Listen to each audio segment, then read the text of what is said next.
Hello और एसयूआई पर एक और एमसीओ अपडेट वीडियो में आपका स्वागत है।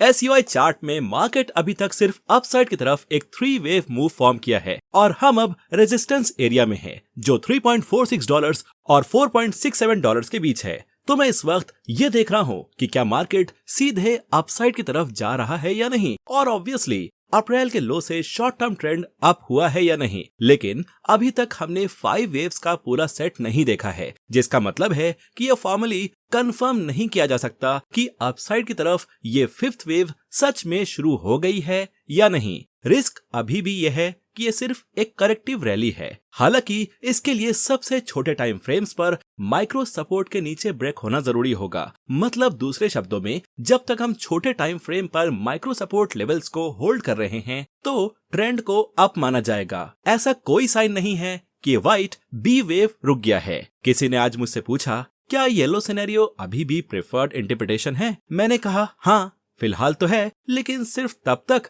जब तक माइक्रो सपोर्ट लेवल्स होल्ड कर रहे हैं। ठीक है, तो एनालिसिस ये है कि माइक्रो अप या डाउन बताया जाए, बल्कि ये है कि करंट ट्रेंड क्या है और क्या हम अभी भी सपोर्ट से ऊपर हैं और वो सपोर्ट एरिया कहाँ लोकेटेड है, और यह आपको रिवॉर्ड और रिस्क कैलकुलेट करने की अनुमति देता है। खासकर ये देखते हुए कि ओवरऑल अपसाइड टारगेट्स $7.35 और $10.92 के बीच के एरिया की तरफ इशारा करते हैं। तो फिलहाल हम 61.8 रिट्रेसमेंट के आसपास कंसोलिडेशन देख रहे हैं। यही मार्केट पूरे वीक करता रहता है। तो चलिए अब एसयूआई के लिए शॉर्टर टाइम फ्रेम पर एक नजर डालते हैं। ये बहुत इंटरेस्टिंग है क्योंकि मार्केट करंटली एक पुलबैक में है जो शायद एक और हाई के लिए स्टेज सेट कर सकता है। तो ये जो रैली आप यहाँ देख सकते हैं, जिसे अप्रैल से आइडेंटिफाई आप कर सकते हैं, आप देखते हैं कि मार्केट स्मॉलेस्ट टाइम फ्रेम्स पर हायर हाइज और हायर लोस प्रिंट कर रहा है। लेकिन ओवरऑल देखा जाए तो ये सिर्फ एक 3 वेव मूव अप है।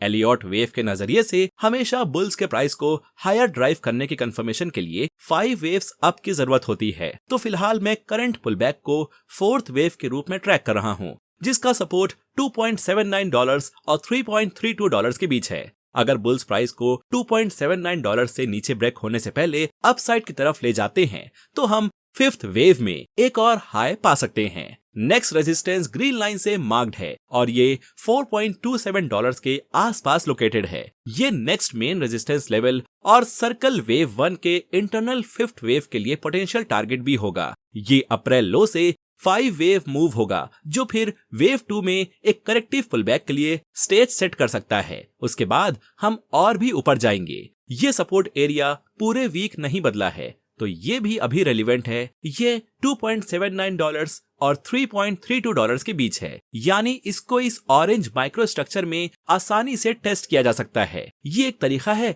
जिससे ये करेक्शन अनफोल्ड हो सकता है। A wave down already done, B wave up already done, C wave down शायद अभी भी अनफोल्ड हो रहा है। ये 5 वेव्स में अनफोल्ड होगा। ये संभव है कि हम $3.02 लेवल तक पहुंच जाएं, शायद $2.79 तक भी अगर ये करेक्शन बहुत डीप रहा तो। लेकिन $2.79 से नीचे ट्रेंड डाउन साइड की तरफ शिफ्ट हो रहा है, लेकिन तब तक करेक्शन सिर्फ एक पुलबैक है। ये एक हायर लो फॉर्म करता है और $2.79 से ऊपर होल्ड करता है। मैं एक और हाई के लिए देखने वाला हूँ, यानी या तो थोड़ा और पुलबैक के बाद सीधे यहाँ से ऊपर जाएगा, क्योंकि ये भी संभव है कि 4th वेव ऑलरेडी 30 अप्रैल को बॉटम बना चुकी हो। लेकिन मुझे कहना होगा, जब तक बुल्स अभी भी सच में टर्न अप नहीं करते, ये ऑलरेडी बहुत लाइकली नहीं है, क्योंकि जब मार्केट ने यहाँ 30 अप्रैल को रैली की थी तो ये एक 3 वेव मूव अप ही रहा। तो फिर से रेजिस्टेंस के ऊपर कोई ब्रेकआउट नहीं होना चाहिए और ये इसलिए पुलबैक बहुत डीप और बहुत इम्पल्सिव लगता है। हाँ, मुझे शक है कि येलो सिनेरियो प्ले आउट हो रहा है, शायद ऑरेंज भी, जिसका मतलब सिर्फ एक larger wave 4 correction next move up देखने से पहले। लेकिन इससे कोई फर्क नहीं पड़ता क्योंकि लेवल्स ही असली में मैटर करते हैं। तो जब तक हम $2.79 को होल्ड कर रहे हैं, हम एक और हाई के लिए देख सकते हैं। तो ये थी एसयूआई के बारे में एक अपडेट वीडियो। मुझे उम्मीद है कि आपको ये अपडेट वीडियो पसंद आई होगी। अगर आपको पसंद आई हो तो प्लीज लाइक करिए, कमेंट कीजिए और सब्सक्राइब कीजिए। अगर आपको कंटेंट वाकई पसंद आया हो तो प्लीज चैनल मेंबरशिप जरूर चेक कीजिए। बहुत बहुत धन्यवाद। Bye bye.